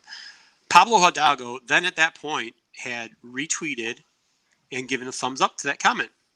Now, that doesn't mean anything. I'm just going to let that sit there, okay? Do with it what you will. I mean, you can check out the rumors and spec sites. You can say who people think is going to show up, because the Sabine thing in Mandalorian 2 is not something new. This isn't something we're cracking some big case. We're coming up with something brand new that nobody's ever done before. Oh, we see the Darksaber at the end of the damn last episode. Clearly, she's going to be involved somehow. Bo-Katan technically has to be involved, but yeah, I mean, there's going to be some type of involvement, especially considering, once again, if you remember back when I said I was going to hit this up right here, and I kind of did. I'm pretty sure Hera's in charge of those X-Wings, man, especially in the Outer Rim. So you might get a whole bunch of Rebels recast. You got Fillion there. And I mean, we obviously know when we know about it, this is already popular. This is the 125 for this thing. And they don't have the red on them. They're not, those X-Wings, I paused and looked. They, several times, they are not the red. They do have the yellow stripes. That is a gold squadron or a blah blah blah, not a rogue squadron, not a red squadron, I mean, their insignia on those X-Wings is very, very different from what you would see in all of quite a few of the other things. So there are yellow stripes on the Razor Crest in that picture as well. Yes, correct. And that's another thing I was going to bring up. So it's hard telling what they're going to do. I don't want to get too deep into it, but look, if you're not looking out, if you don't have this stuff already, the magazine, Mike, I think you and both Pete have done a good job covering a lot of this stuff already for you guys. I mean, Hera's right there, front and center. That's shout out to Topher. Yeah, shout out if you to don't, Topher on that. If you don't have a lot of this stuff already, I know Leaky kind of a little late to the party yet. It's gonna be tough to get a lot of it. Got some of this stuff. Yeah, it's gonna be tough. You're gonna pay a premium for some of this stuff now if you're trying to get your full run collections together. It's gonna be a little tough for this stuff. I know that. I know it's gonna be tough for some of that stuff. But reach out to people too. Reach out to people in the fandom. You'll be pretty surprised at how a lot of us will help you out with some stuff, or at least find it. Or if we have extras, we'll hook you up, as long as you're a fan, as long as you're not trying to. Well, there's only 17 people watching right now, and there's us. When I found that picture, that book's on Amazon. It's only like $20. That Lego book. So if you're interested, you can find it on Amazon. That Lego book is absolutely canon. It's been said not only by Pablo, but also on the actual Star Wars timeline, and it absolutely predates everything else. Yeah, so if you're a completionist, those are just things you should probably be looking for. I mean, that's cool. They're actually, you know what? And I'll be honest, dude, Leaky knows because he gets them in the mail. Those are dope. They got some good. Hey, there's the double clone one. I love the magazine the one that's got the 2 clone Lego. Remember they did a tribute. What was it, around 138, 140 someplace in Star Wars magazine? They did the double clone trooper Lego on the front. You know what I'm talking about, Leaky? That one's a dope one too. Don't sleep on those Lego. Yeah. Don't sleep on those Lego magazines. They're hard to come across. Don't be snobby. You guys hit me on the wrong day because all these rumors came out today, and there's no good clone sets coming out next year either. So I'm just bad today. I picked the wrong day to talk Legos.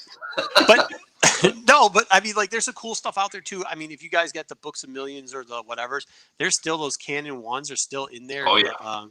You can get those. I mean, I think it's a cool cover, but whatever. If you're a completionist, go hunt, man. There's still some fun stuff to go out there. Speaking of that, I'm actually mailing one of these to Mike because we've been looking for these. I just picked these up this weekend at a store on clearance.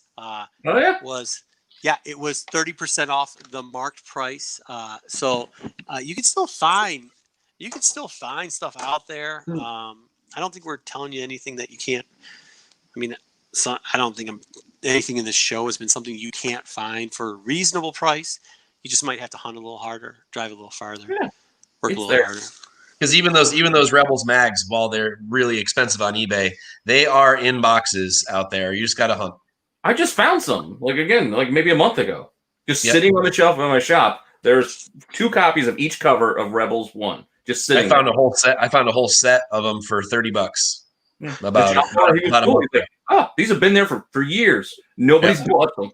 Real quickly, we went way over our time. If anybody has to jump off at this time, man, we appreciate you getting on. There's a couple more Lego questions. Mike, I know I've got to run, boys. Thanks. Mike, I appreciate you. Thank you for coming on, man. My pleasure. Awesome chatting, guys. All right, cool. Mike, we'll catch you back. We'll do another one. Good. That was great for Mike to show up tonight. We thank him again. Check out Mike to Auto Tunes. What's this thing called? Cover tunes. Cover Tunes. That's Cover a good one. tunes. And cover fire, he does. Okay, cool. There's And only I the don't- custom Lego Asajj Ventress hitting Jedi Johnson there. Yeah. You can buy So a go custom one. I don't know of a Canon Lego Asajj Yeah. Ventress. Yeah, I don't think they ever came out in a set. Otherwise, I'd own probably 10 of them. No. Yeah, me too. The custom minifigs like $4. Go to Big Kid Bricks, you can get one. By the way, don't they let Big Kid Bricks sell at Lego shows? They do because they consider that art, like you create it.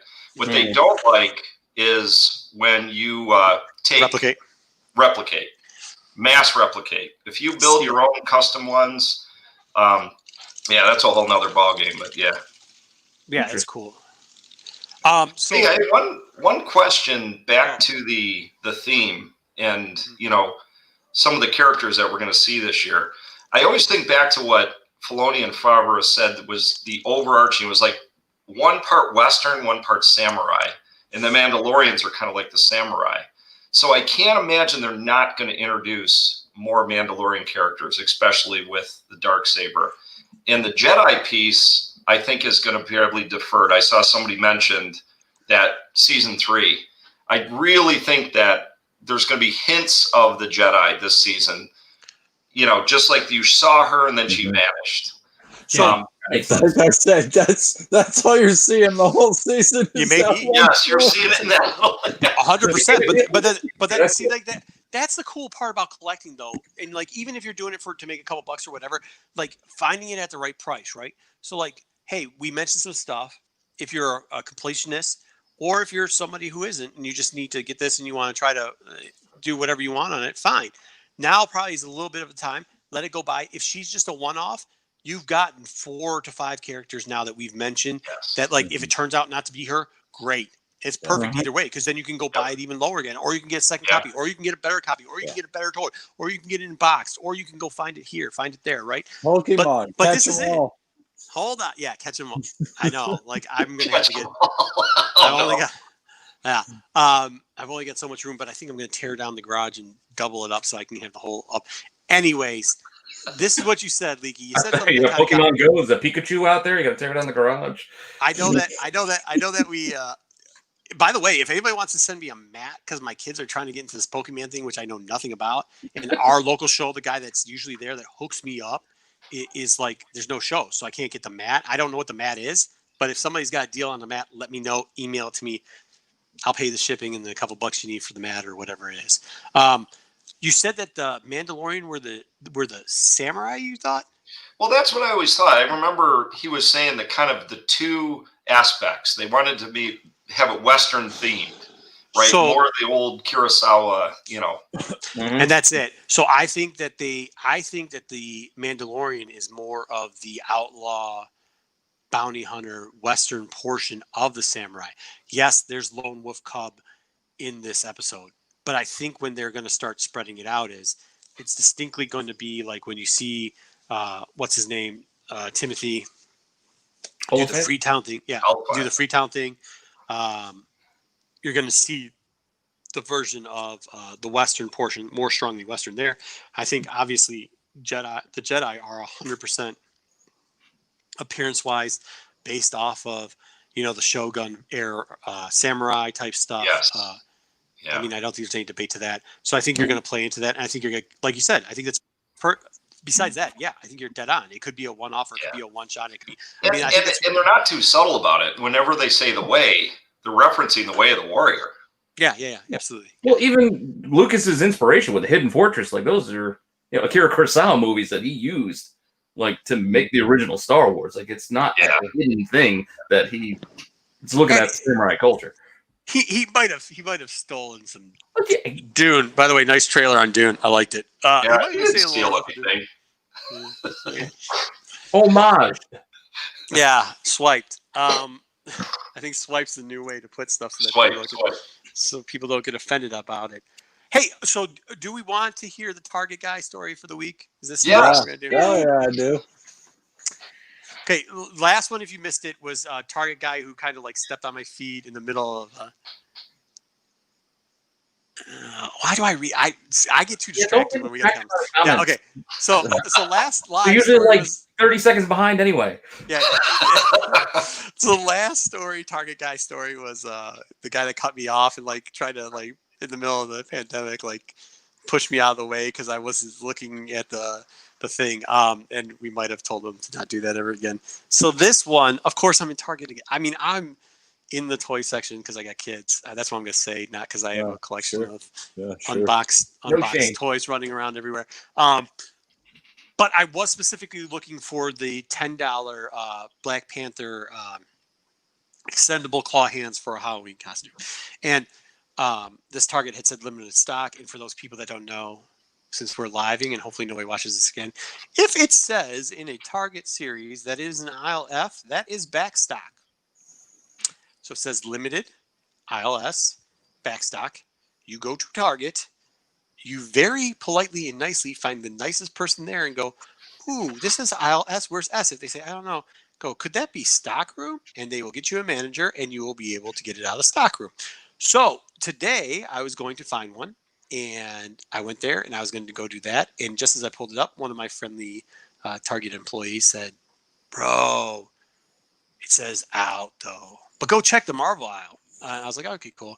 And I went by and I found the little, so they had restocked. I had told people this, go and check the restocks. You should have, because they had restocked these little droid builder things that were from Galaxy's Edge. And I can't run down to the other floor to grab them, but I'm picking them up because the kids love them. I couldn't believe how fast they sold out because for $10, you didn't think those things were going to sell out, but apparently, and they also had a book there too. One of the, like half novel type small books that also for some reason selling out. I don't understand why that's selling out either. Toys are selling out everywhere. Like you go to stores, toy aisles are empty. Christmas is going to be ugly. Well, so that's another thing too. So they are at Target right now. They're doing their pre-clearance toy section. So if there's anything you guys need to go out there, you probably should have done it earlier. But they at this week had started putting those 50% off clearance things out there. So we're there. I've already done my comic run. I've spent more time. I went out and saw some of the homies. We talked and chat. We might be doing a road trip here. Maybe I'll film it. Indiana, hopefully, if we don't have to pass through Gary, we might do it. But so I'm in there. I'm in the Target. I'm like, hey, what's going on? I get the book. I get the little droid things. I get 3 of them. And I'm like, okay, where's the Marvel aisle? Now I'm not looking for the Black Series figures anymore because I've gotten my set and I've gotten my backup set, so I'm good. And I got one more Hondo, so I have 3 Hondos. Haven't figured out what I'm going to do with the Hondos yet. If there's somebody desperate for Hondos, let me know. Maybe we'll do something special for free Hondos. Is that Hondo? Yeah. Nice. And by the way, for those that don't know, with Spanish music, that is a Spanish song. I live in Arizona, and there's a lot of construction sites that I am on, and yes, I hear Hondo quite often. Nice. The theme to the John Wayne movie. So just for those people that do have those Hondo, Ahsoka, Quando.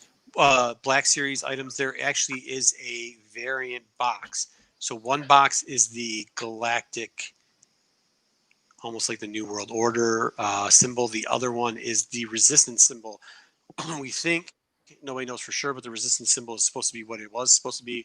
The galactic symbol is not. So just look at the side of your boxes before you open them. If you have 2, I don't know, maybe a couple months. Didn't they do that with somebody else? Like another figure did a similar thing? Like kind of like a in-between character had kind of both logos on the box? I can look that up for you. I can't remember that like well. DJ from the newer movies or something? They might have done some of the DJ ones originally because he was in Something between. like that. That thing was hanging on pegs forever, though. So anyway, so I'm in there. I'm going through it. This is one of the ones where I used to live by, and I'm going to look for the claws. So I go through, but of course I look at the Star Wars end cap first. Then I go down. Then I'm going around to the section, and this young gentleman, probably actually not that young, probably around my age, and yeah, Hondo the Pirate, yep. And I kind of I'm like looking, and of course I'm looking at the Star Wars stuff because they've got some of their stuff on clearance, and the little battle things I use is chip clips for my kids, which is kind of cool because I think they're $4. I'm kind of digging or whatever. Of course, I click the Black Series just to see. And this guy, but I've done that already. So I'm like looking where's this Marvel stuff? I'm like, where's the Marvels? And this guy comes and he does the double take. He like looks at me and he looks again and he goes, crap. Now, you know that I've been at a lot of shows. So, and I had to wear a mask. So he could honestly, I don't think he's from watching us on this channel. I definitely think he was hunting those Black Series down, which we kind of covered a little bit late to the game. But he does the oh crap thing. And just as he's saying oh crap, I'm like, where the hell's the Marvel stuff? Like going back and forth. Because usually it's like right next to each other. Yeah. And this target, I forgot the Marvel stuff. I have to turn around to the other end cap. This guy, unlike other target guy, Cad Bane in comics. Are you talking about 3 for Darth Maul? Anyways, this guy, unlike the other guy, does not just run right in front of me too. Okay. Does not run right in front of me. He actually like gives me the oh crap 6 feet distance thing, which I think that rule, because I'm not very fond of people getting that close to me without introducing themselves first or having a personal relationship with. I think we should stick with that for as long as time exists, because I try to. He's doing it. He's doing the proper respect of like, hey, let's just not get in this guy's crap. But when he hears me say that, I turn around and it just so happens there's a Black Series, 2 Black Series on the peg right above the Marvel thing. So I think he thought like I was like because he may have seen me talk to the guy and thought like, oh, the guy said it was on the Marvel peg. And he goes up there and he goes, damn. And he looks at me, he looks at my hands, and I'm like, and he leaves. And I was about to, like, I thought he was going to ask. And by the way, if you see me, anywhere you see me, and you're looking for something, please ask. Because you know what? If I have extras, I have no problem. Like, believe me, I have multiples. Like, so it's not a skin off my back. And I was thinking about, so then I do the dumb thing, because now I'm like, I remember last 2 weeks ago when guy was tripping over me, and I was like, oh, well, at least this guy was nice enough to keep the distance. Then he went the long way around the aisles. I'm not quite sure he knew I was looking for the black thing, and then I was kind of annoyed because I'm trying to dig into the. He wasn't following the little arrows on the floor? Yeah. I don't know. Yeah. So Leaky's in the same state I am, so we know the arrow thing well. But no, he wasn't. He did, but he did. He went the right way around. But yeah, like that guy is like complete good guy, but at the same time, like, just talk, man. Like, come on, guys. Toy guys. Comic guys are the same way, man. We got a comic guy. I'm not gonna get into it. Just like Hondo was the pirate, that guy was the Black Series pirate. He wanted the figures, and yeah, he definitely did. Because then when he saw that the second one wasn't, because I think it was like Ray with the droid that nobody cares about, the code droid. Yeah. DO-XO. Yeah. Yeah. DO-XO. Yeah, Jedi Johnson, you are correct on that. That is the correct answer on that. Let's flash it again, because I think Pete did say 2-2. Yeah, it's issue 2, and there's a second print in case you like the that sort of thing. Really? There's also a lot of cool foreign prints for that one. He does. But you know what? This is the problem with that Jedi Johnson. He actually does do a lot of work with the Rebellion, especially later on, where he kind of feels bad that he screwed Ezra. So I could see. Oh, and no, he does. This is where we forget it. No, time out. Hey, he saved the Millennium Falcon. Poor Chewie. He actually, and in that storyline, he actually does help out the Resistance. So I think that's where they can classify him as kind of Resistance-ish. He could go either way. Yeah, he could go either way. Which is probably when they played with the logos. It's probably not an error. They probably just said, you know what? Let's give them both. Let's just have fun. Actually, no, because when they locked him up, because when the Imperials locked him up, he has kind of been pretty pissy with the whole, because they kind of took Jabba's side more and a couple of other smugglers than his side. So I think you kind of got that. There's a second print of Darth. It's just a variant. It's a variant print. Nice. We should probably pull that up. That's cool. That is cool, that guy. Hey, let's put that guy up there. That guy. That's cool. That guy. Yeah. That is cool. Yeah, there's definitely some good stuff. And hopefully, I think I've just secured a bunch of cool foreigns thanks to Matt Roybal. If you guys aren't checking out kind of what they did, I think they did a Star Wars special last week. Go on the channel, check some of that out. And then the second part will be later this week. Mm-hmm. Pete, you guys have got a 5 cover that covers some mall stuff too. That plays into it. That's some top really hot good stuff. 5 tomorrow. Yeah, Another great show. Yeah, everybody, please like and subscribe and check in with all the other shows we got on the channel. Everybody is just putting out massive, awesome content. Great stuff coming out. I'm 4-Color Creations. I know he's going to do one of those Star Wars books, and I'm going to be right here. Yeah, I'm going to be knee deep in that. I'm going to have to have some of those. And yeah, great shows. Almost one every night. And yeah, again, there's some great books tomorrow night with a couple of ruffians you might have seen tonight. Yeah, Lobrix, what'd you do? What'd you do this week, Lobrix? Sorry, Solo. What'd you do this week, Lobrix? Well, not to get too far into it, but they just released the Ultimate Collector's Edition of the Cantina, the Mos Eisley Cantina. Oh, yeah. And we already built ours, and it's $350. And now that you've got me into comic books, I got to spread my my money out a little more. So I have a question about that because I was looking at and I didn't see your video yet. Does that open up in the middle? Yes. Yeah. So it's hinged. You can close it or open it. Well, mine doesn't open up, but the new UCS one does. You can open it up, and it's got the full bar. How many figures come with that new? How many figures come with that new one? It's a lot of figures. They're going. Lego's going crazy, man. Yeah. They just came out with a Harry Potter 3,000 piece. This one's 3,000 pieces. 21 minifigures is unheard of. That's ridiculous. That's crazy. Is that how many pieces? 3,000. 3,000 pieces. $350. And that's not hinged. It's all.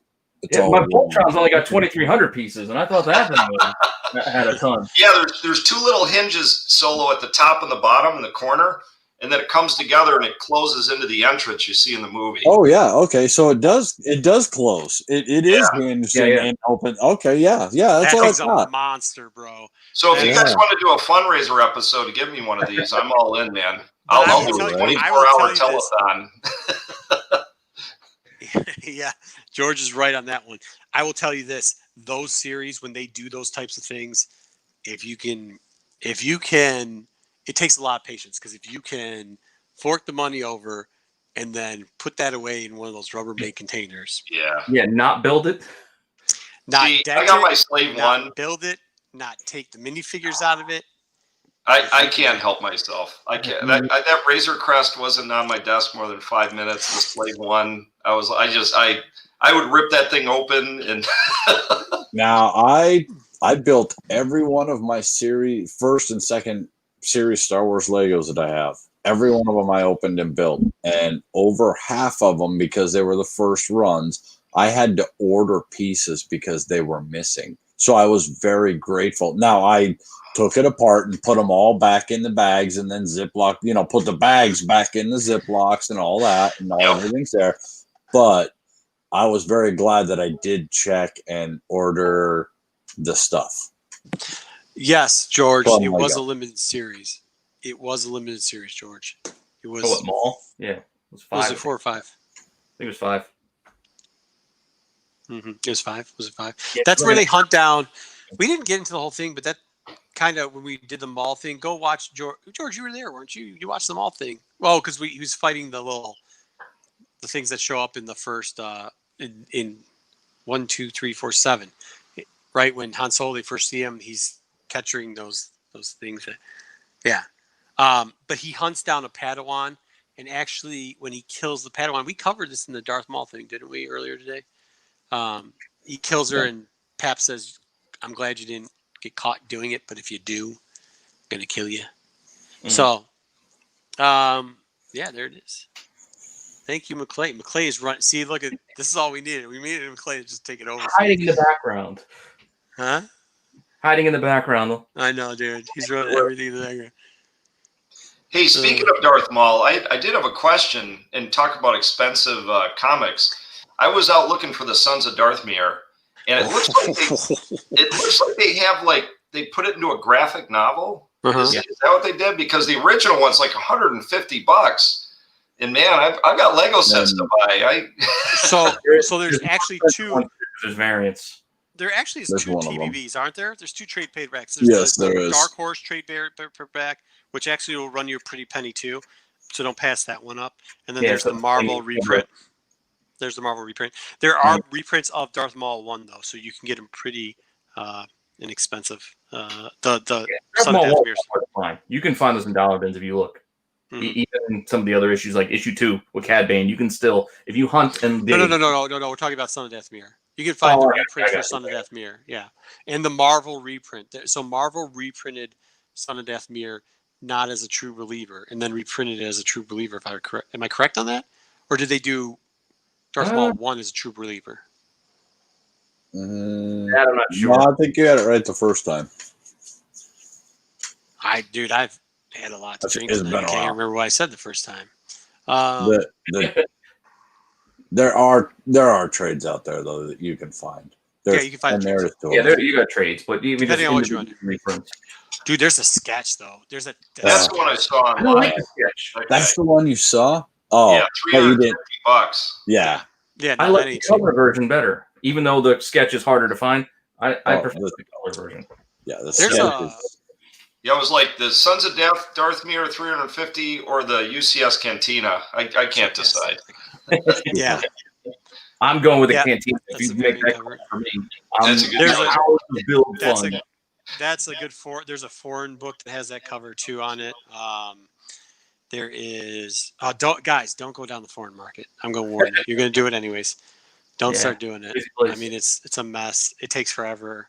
We're going to try to do a series on how long it takes just to get a couple books. Again, go check out that show from last week and next week in the forums that John Z and them are doing, and it's it just, your financial advisor might have you on speed dial.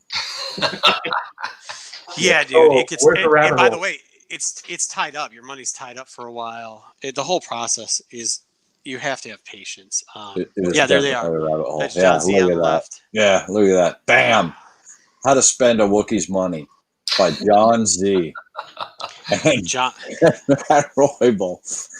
How to Make a Wookiee Cry and Spend His Money. Yeah. Like, I spent more hours with John Z just shaking my head and I love sad it. Those guys are great. The info they deliver and everything, just they drop it, they show you the books, and it's not their fault. They're just giving me the information. They just don't understand that I have this addictive personality, and once I see things like that, and I've always honestly wanted the Japanese version. The Japanese cover of Star Wars is just the number one, is just gorgeous. It's amazing. I've always wanted one, always held off. Now I might have to.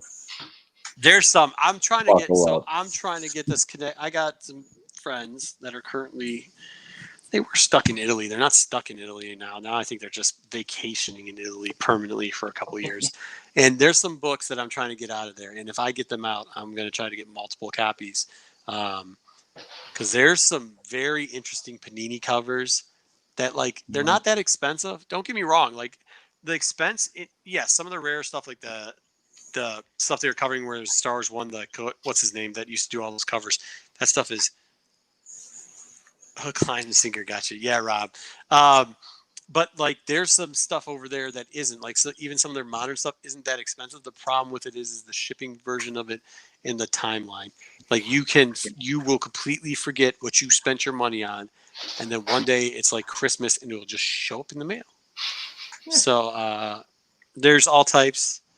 I know that Wookiee always has to go for some of the rarest of rares, so he probably doesn't. Yeah, I mean, like, it will hit you in the pocketbook. It's not a waste of money. It's a long burn, though. It is a long burn. So if you're somebody who likes that, you don't have to pay the person at the Tug and Rug. You can just, did I just say that? You can go and just get into foreign comics. So there you go.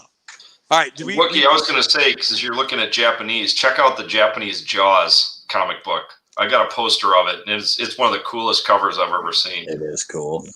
It is cool. I actually have a It says Japanese. attack. I actually have a Japanese Spawn that's pretty far out too. Mm.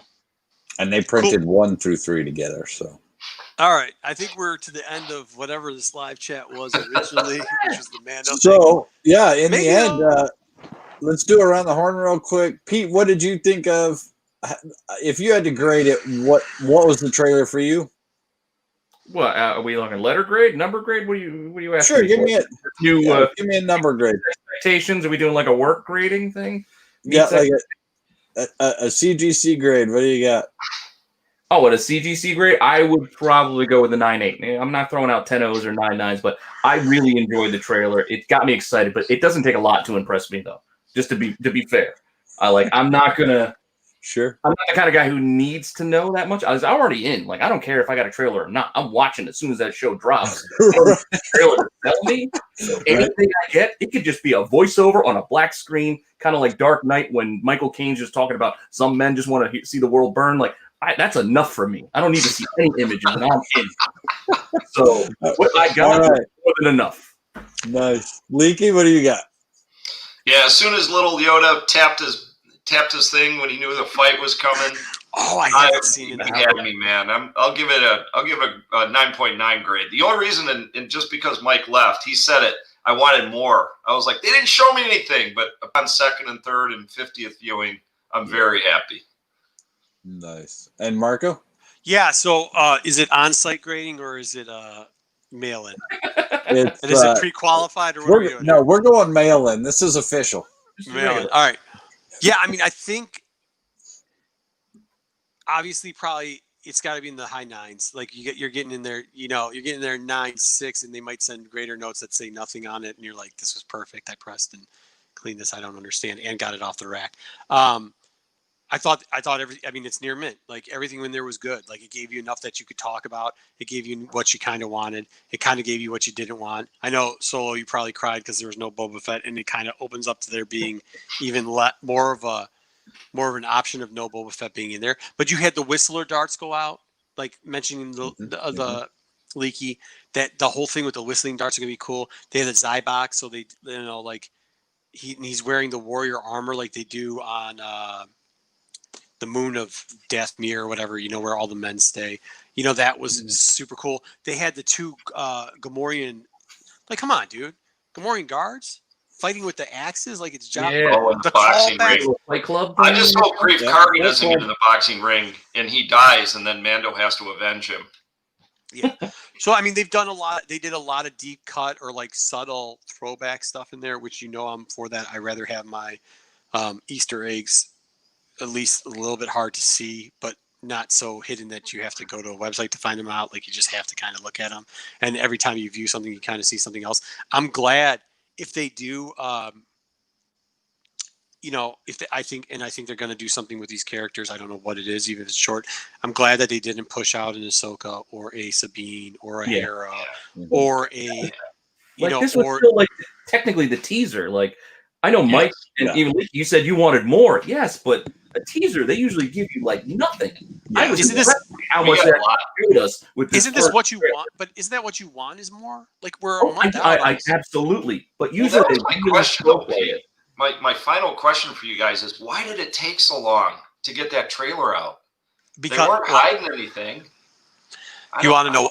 I want to know why? Because I think they really are. They have screwed up so much marketing stuff lately that they're testing. Like if you're going to test how stuff's going to work out for Disney Plus, which is your new platform, right? If you're going to test out how that works out, why not test a different drop schedule? There's nothing out. Yeah. You waited till sports got back in, and then you didn't drop it on sports. You said, no. We're going to do it the one day when there is literally nothing going on. And by the way, we're going to do an early morning drop in an hour and a half after it comes out. We have 2.8. So when every person wakes up across the world, pretty much, you're going to have over 10 million viewers. Well, it's 2.8, I think, in like an hour and a half, dude. Like it's going to go trending really early the whole day. The only news you're going to be able to catch with all the other stuff that's going on in the world, the only news you're going to be able to catch is that the trailer dropped. Because I don't think anybody heard anything besides that yesterday. I heard nothing. You texting me, telling me it was out there was the first time I heard it. I literally dropped everything and ran to my computer and watched it when I got your text. I think I texted you after I watched it for the 10th time too. Sorry. Brian, we kind of hit this up before. He has signed a contract months ago. That rumor comes from people we don't name that have started a lot of rumors with a lot of other stuff, like how Ahsoka Tano was going to be in this trailer, how this trailer was going to drop a month ago, how a lot of stuff that's happened that's gone wrong already. That same rumor about that, apparently he was upset because he was not showing his face. Well, and they were saying also that he was having troubles with the helmet. He was having troubles with, They keep changing what they're saying. Yeah, listen, dude, yeah. You don't sign the check that he signs. You don't say the stuff. And by the way, he's been supportive. Like, this is the problem that he's been very supportive the whole time. So you're getting a fight. You go code silence. You don't say like, "Oh, this is awesome." There's the Entertainment Weekly thing he's doing. I mean, like, come on, man. He's all over the place. Yeah. He's out there. You gotta be well aware. Easy to replace. You don't see his face. Because anybody behind there and they know anybody. Yeah, I mean, they're literally writing a dude a check that could be any dude. Well, I'm a little too fat to play that role, but like he could be any dude. Like you could. The one time they showed his face, he literally got hurt that day and had stitches, and that's the day they showed his face. So they could beat up anybody and put him under there. Or you know what you could do? You could do Luke Skywalker cutting off Darth Vader's head, or the 800th time they've done that when it's not the actual person under there. Yeah, I mean, they brought Peter Cushing back from the dead. Well, so they do whatever they want. Just so you guys know, if you see a Mando mask and just about this much beard sticking out underneath, I did accept. They did offer. We had some talks. Their people called my people. They were like, "Hey, would you consider donning the Beskar armor?" And I was like, "Absolutely." I don't know if you can afford me. I'm very expensive. Hey, I'd be willing to entertain the idea. Leaky, they've already reached out to the 501st once for the show. Hey, you could do it again. They did. Yeah. I was going to say, Wookie, you'd be better as a Jedi, man. I could see the wisdom, the beard. I am not peaceful enough to be a Jedi. I will be 100% off. But yeah, I mean, I know that I know because I think a lot of the rumor mill, which I don't know why that became a rumor that he was upset. I don't know why that became a rumor, but the rest that came out of that area, that group, that clique over there, like I get it because it's what the fans want, right? Yeah.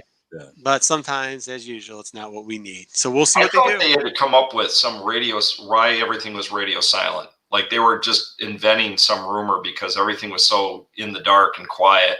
And then the EW thing, Entertainment Weekly hit, and it's like I didn't give that rumor any credence after that. Yeah. Especially all the tweets that Pablo. Any publicity is good publicity. Yeah. So. That's true. Yeah. I'd say if you guys didn't read if you guys don't read the Entertainment Weekly thing, there's a lot of stuff in there. Somebody makes a comment about all the speculation of the characters that are going to show up, and somebody confirms that. All right. Well, I think my opinion, I wanted to give it a 9.6. I really enjoyed it. And as Pete talked up in there, it was the pre-trailer. It's not a full trailer. It's just a pre-hint view. We got a lot out of it, which I enjoyed. I wish there was just a hair more, because I'm that guy. I always want just a little bit more. So that's why it's not a 9.8, but it's a good solid 9.6. I really, really liked it. It did leave me all goose pimply the first couple times I watched it. It was like, oh, this is going to be good. So I'm excited, and I think it's going to be a good season. So I heard that, and just to wrap it up real quickly, do you think they're going to do a full new trailer for the end, or do you think they're going to use this and do the extra 15 seconds like they've known to do before? I think they'll take 2 or 3 things out of this one and put it in the new trailer and add a whole bunch of new stuff. Okay. All right. Yeah, I mean, it'll be cool, but a reshuffling, because again, I think some of the voiceover doesn't align exactly with what they're talking about. Yeah, it definitely doesn't. A lot of the same images, but maybe with different context around it. Yeah, I mean, I think where you see, like, once again, where we hit up that one part where it was the planet that has all the graffiti on it, and they kind of play off that they're obviously that character is hanging up on a light post before and is not the armorer. So, like, or Rotecast. Well, I don't know which one of you said this earlier, and I agree with you. It's like, I think this was establishing the theme of the new season. They're saying this is what season 2 will be about. I expect a second trailer, exactly what you said, Wookie, more meat from the different episodes, less theme. That's the point. Like, the point of the teaser is to leave you wanting more, and it's just to give you vibe. Like, that's all its real purpose is to give you vibe of what this is going to be. It's not trying to give you what stories we're going to specifically see. It just wants to give you, like, all right, I'm the vibe. Yeah. That's one long MF or teaser, though. Like, yeah. If you think about it, that's trailer time. That's not teaser time. I mean, I was worried they waited so long. We might not see another piece of content. Yeah, I want more. I really do. But when you look, we might not get too much more too. When you think about it, because only 6 weeks out. There's not a lot of time for that. That's what I'm saying. Give us a whole new thing. Pretty long teaser. Okay, if that's a teaser, that's a pretty long teaser. We're 6 weeks out. I want more. But I think once again that's a fan thing, and we know that these two guys have been very good at playing with our like get us pumped thing. Mm-hmm. Yeah, one teaser trailer maybe, and I actually might do a short. You know what? George actually just put up something that might make sense here. What if they reversed it? What if they instead of did a real trailer, they do a teaser and it's only got like small, like you turn it to a 30-second.